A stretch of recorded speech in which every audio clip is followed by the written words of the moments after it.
रोशन कुमार, मुजफ्फरपुर, बिहार के उस मजदूर के बेटे की कहानी जिसने स्केटिंग पर पूरे भारत को नापने का अदम्य साहस दिखाया। लेकिन उनकी यात्रा केवल भारत तक सीमित नहीं रही। नेपाल पहुंचकर उन्होंने न सिर्फ अपना सपना पूरा किया बल्कि तिरंगे की आन के लिए संघर्ष भी किया।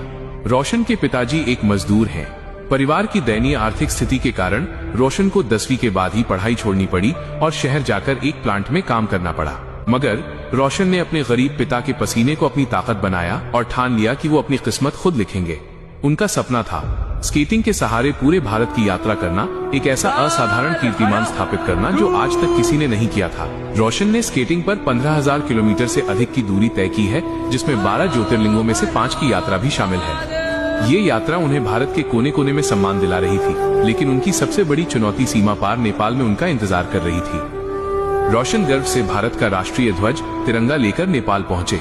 उनका उद्देश्य था नेपाल की धरती पर अपने देश का झंडा फहराकर अपनी यात्रा को अंतर्राष्ट्रीय पहचान दिलाना। लेकिन नेपाल में भारतीय ध्वज फहराने को लेकर तनाव पैदा हो गया। झंडा फहराने को लेकर वहां के स्थानीय लोगों से उनका विवाद हो गया, जो जल्द ही लड़ाई में बदल गया।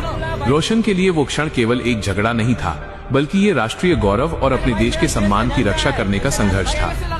साहस और आत्मविश्वास से भरे रोशन ने तमाम विरोध और लड़ाई के बावजूद पीछे हटने से इनकार कर दिया। हजारों लोग आए हैं भाई इंडिया से, भाई ऐसे झंडा लगा के हमने रोका है उन्हें।